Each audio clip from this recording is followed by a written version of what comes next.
What's going on, guys? Welcome back to the channel. I don't know what this video is going to be about, but we're at the runs. We're out here in Mexico, and Gompa's about to run it against an EM2, which should be a pretty fair match. So let's see what goes on.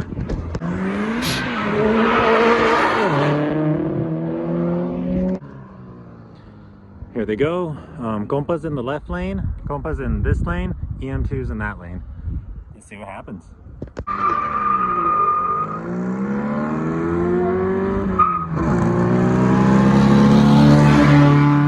No way. Man, we gotta get him fast.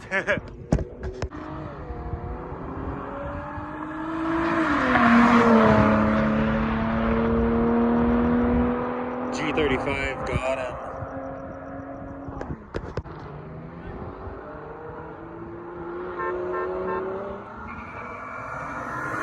Oh! Not even close. I don't even think he's on it. Gompa's going out again. Oh man, some of these guys stink.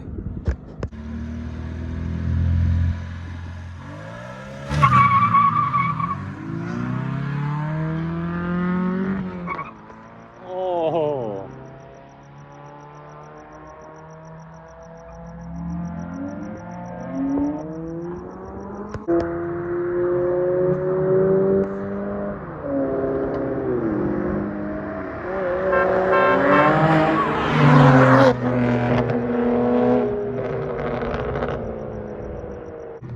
Oh guys, that EG just popped up.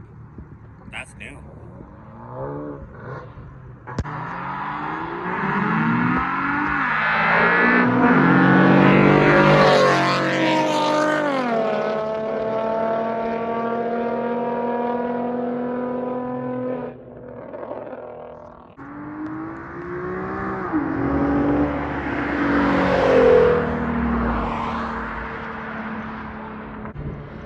Here's Gompa again.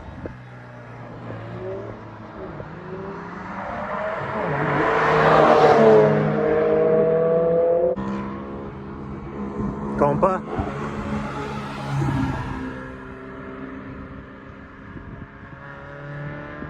Oh, they're doing roll racing.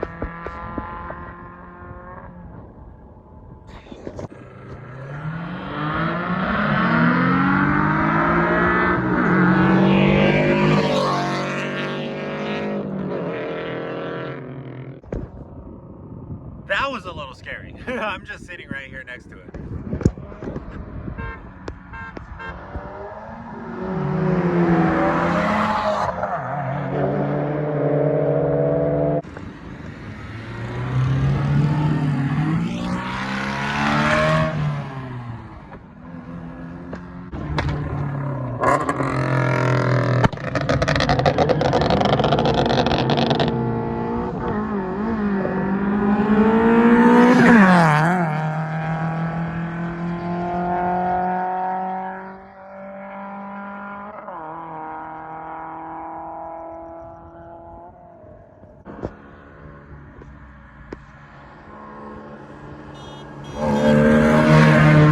Hell yeah!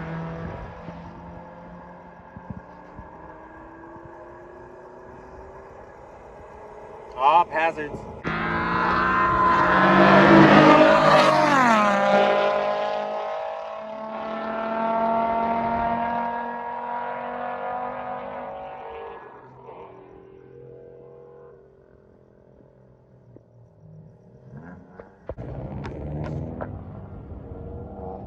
He's parking. I think he's done.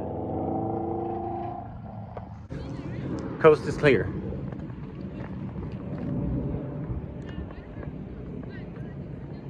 Sheesh, boy. I need VTEC.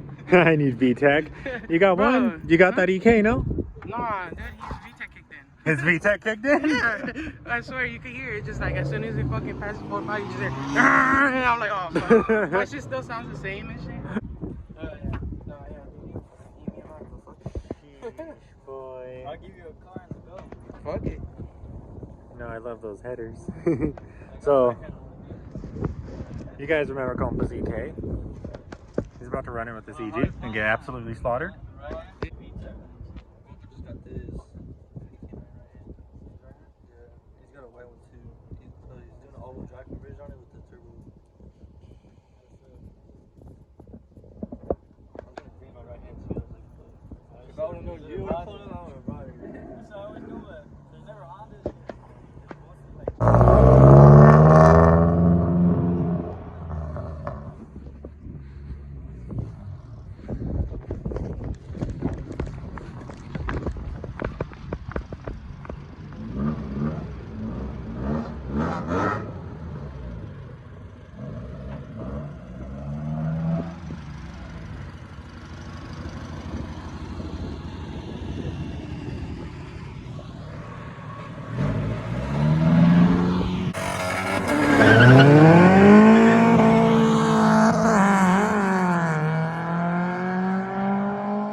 Y'all don't know what the runs are like if y'all have never smelled the runs.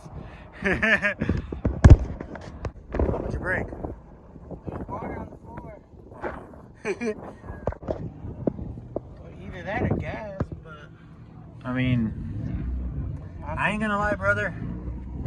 what? This car's pretty damn smelly when it runs. Yeah? Good though. What's happening over here?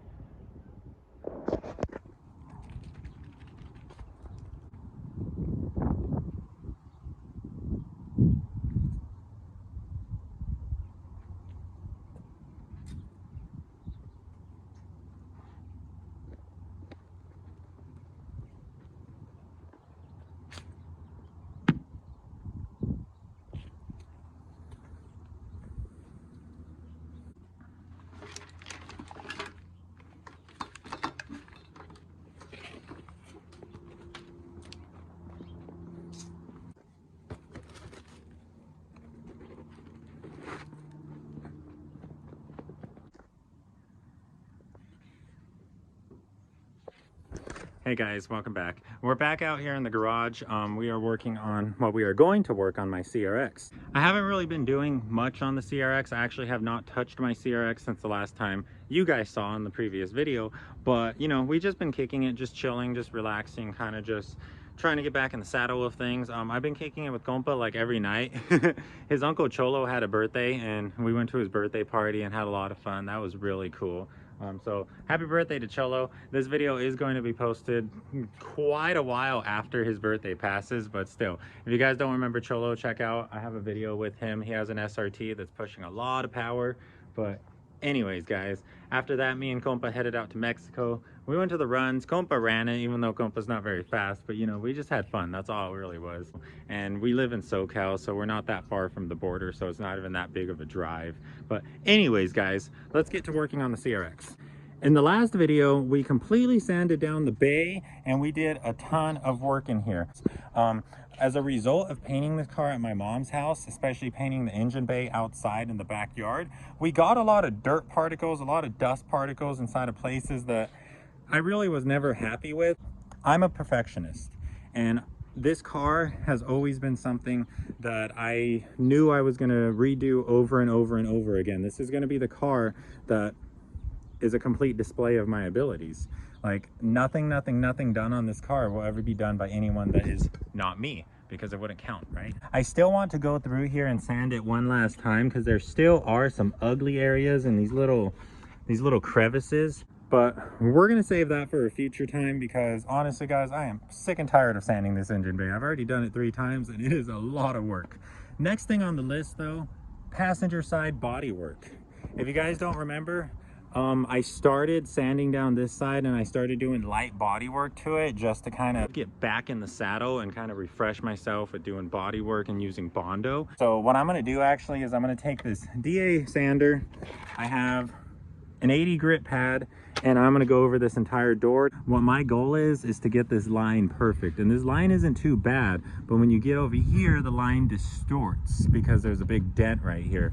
So I want to basically lay down Bondo all along this line, sand it down to a very fine edge, and then move on from there. This passenger side door handle also has a little bit of damage. As you can see, it does not fit flush. It kind of pops out, And that is very common with these cars because a lot of the times they're 30 years old, they're CRXs, they probably got a flathead screwdriver jammed under there at some point in their life, and that's just always a problem. You can feel it with your finger. Like, I was watching this House of Colors video on YouTube.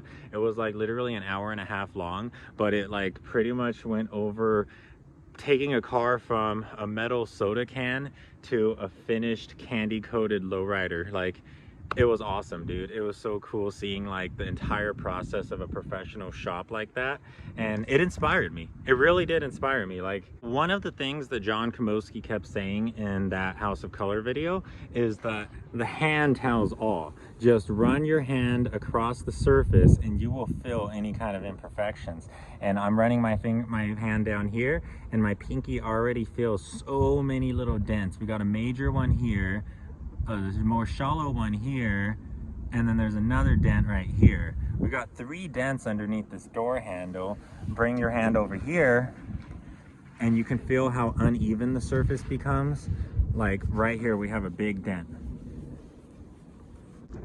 And this is all stuff that was kind of like hidden because the paint was never glossy, right? Like, it was just one coat of single stage paint. If this car had like a glassy show car finish, you would see how beat this freaking body is. Like, she's old, guys. This car used to be boosted with a B series. This car has always raced. So like, she's had a rough life, but that makes her a perfect learning canvas. So my camera's about to die. I'm going to plug it in, put it on a time lapse, and we're going to take that DA sander and we're going to get to work. So let's go.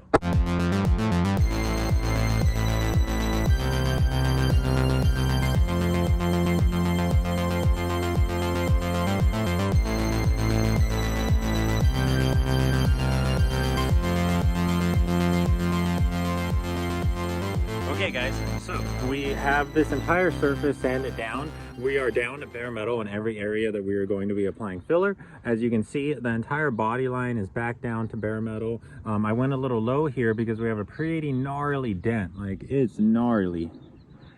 Down here we have a little bit of a low area, and then over here is where it turns into, it gets a little crumply. We applied 2 little patches of Bondo in the past, and I pretty much sanded those guys all the way down. I'll probably sand this area a little more right now. And then up here by the door handle, we're all the way down to bare metal everywhere we have these little dents. So that's cool. This is a step that I was seeing emphasized a lot in the House of Colors video, and this is a step that I have neglected all the way up until now. It is very highly recommended that you take a very coarse sandpaper and you scruff up the bare metal. Like, you need to add ridges, you need to like really dig into it to give the filler something to actually stick onto, to actually latch onto. On this side of the car, I'm having a bit of an issue with this crack right here, and I have a feeling that it has to do, because this is actually solid. Tay had a prediction that it was cracking because the body was flexing every time, like, you know, somebody leaned up on it, but I don't think that's the case because this is pretty solid. I actually think what I'm going to need to do is I'm going to sand this back down, go all the way down to bare metal. As you can see, it really looks like the Bondo is like not sticking very well. But if you guys also remember, I did not sand this down completely. I actually applied that Bondo over the sanded paint, and I think that might have also been one of our errors. So what we're going to do right now is we're going to take this stripping paper. This is 60 grit coarse sandpaper I got from Harbor Freight, and we are going to basically just rough up this entire area, all of this, and then we're going to sand this, so, and that. So let's do that. Oh yeah. See, that's pretty much what you want to do. You want to lay in those scratches. Yeah,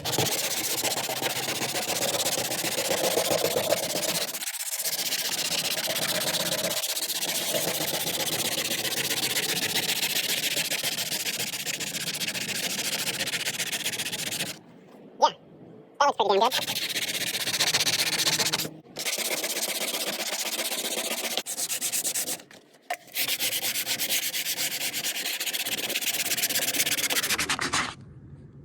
Dang, and that's cool. Okay, so now we need to clean the surface again. We need to get all of our little sanding grits off. As you can see, she's dirty again. So the way I've been doing it is I just take my little can of acetone, a clean rag that's no longer clean, and I just wipe it down, and then I flip the rag over, wipe it down again, and I just keep wiping it down until the rag drags across and stays clean. Here's some advice, guys. Clean your spatulas. It'll save you a lot of time. This is aircraft stripper. I've just been letting my spatulas soak in there, and the Bondo that dried up on them is beginning to peel away. They're almost completely clean. But yeah, guys, I'm gonna start making a habit of cleaning my spatulas every time I use them, just like Lazy Man does. But yeah, clean them and you won't waste time like this. Okay guys, we're about to mix Bondo, and we're going to do it a little differently this time. We're going to do it right. I've been watching a lot of videos, just doing a lot of research, just learning a lot of stuff, you know me. And one of the things that's very important is that we mix up our hardener, because the hardener it's got benzoyl peroxide in it, and it's got another chemical, I forgot which one that is, but it has been proven that in less than like 4 hours, and those two chemicals separate and your hardener becomes less effective. So let's really make sure we mix it all up. Try to open up the cap and get all of the air out, so that way you can like really mix it up. And yeah, once we get that all mixed up, let's open up our can of Bondo.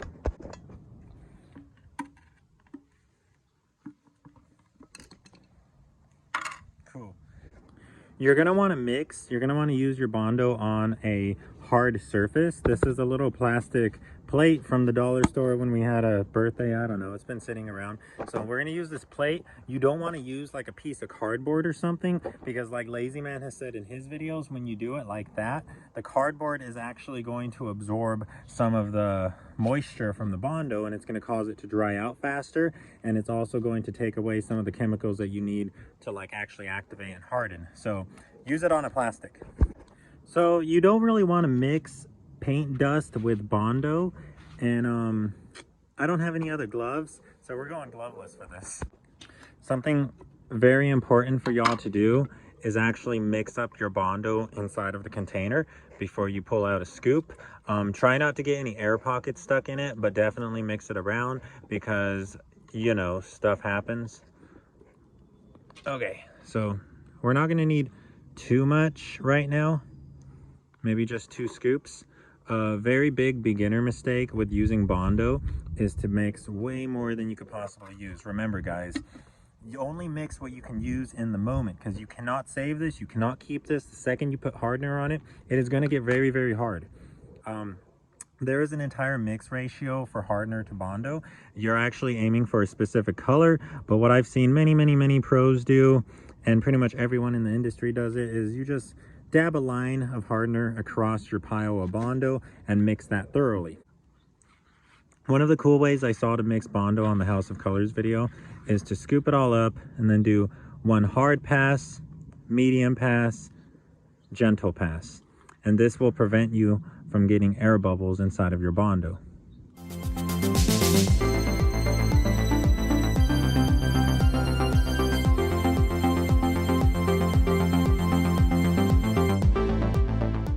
Immediately, let's wipe that guy off and then throw it into the aircraft stripper to clean. I'm not sure if you can put that plastic plate in there, but it's in there. Okay, so now we need to let this cure. This will cure depending on the temperature outside, the weather, and how much hardener you used. I've seen Dana do it before when you're working in the cold. Oh man, we got a lot of Bondo runoff. When you're working in the cold and you want your Bondo to harden, you can use more hardener, and that will actually speed up the reaction time. I used a normal amount of hardener, and it's still pretty damn sticky. So while we wait for this to dry, I actually want to talk to you guys about some of the things I've been learning recently. I have been applying Bondo wrong, which you guys probably know. But I was watching a lot of videos, a lot of body working videos these past couple of days, and I've learned a lot. So one of the things that we made mistakes on in the past is that when you are applying Bondo, you only want to go in one direction. It's okay to kind of just put a splat of Bondo on and then start spreading it out in that direction, but you never want to be spreading it, say like, so the way I was spraying it, the way I was spreading it up to down, the way I was going all the way down, all the way down, down, down, you don't want to just go just all the way across to get rid of like these things. You don't want to do that. We'll sand all of these creases down, but you don't want to just go just to flatten them all down. That's going to mess up your Bondo. It's going to pull it and it's going to peel it off of the surface that you're trying to apply it to, and it's not going to stick properly.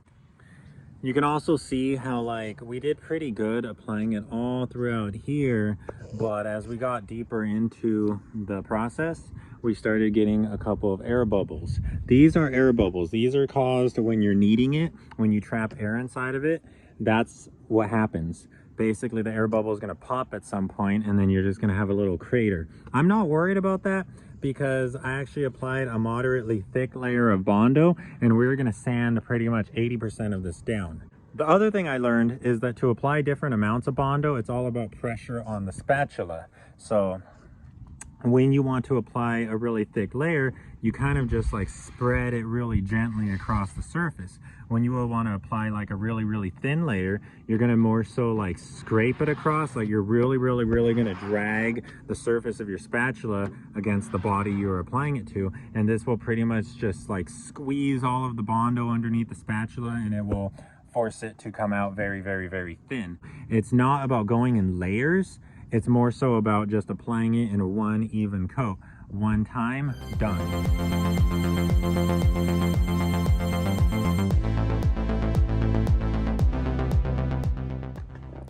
Okay guys, it's getting late. It's already been about 25 minutes and I think we only have like 20 minutes left of daylight. Anyways, I have a fresh sanding pad on the DA, and this is pretty much hard. Like, this is as hard as it's gonna get. I'm gonna sand this down really quick with the DA sander. I'm gonna take out all of these seams or spread marks, whatever you want to call them, and I'm gonna basically get this to a flat surface, and then I will block this with, you know, a block.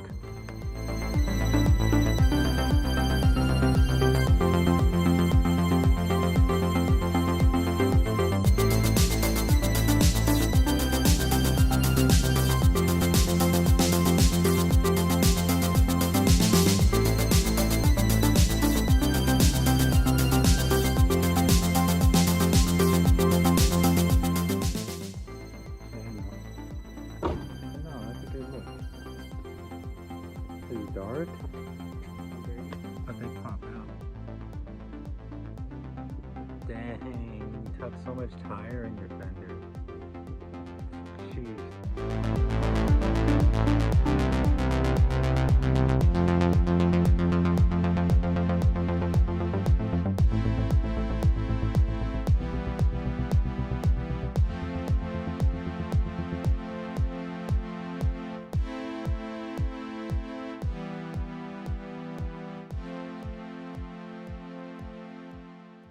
Hey guys, it's the next morning. We're gonna make this one quick.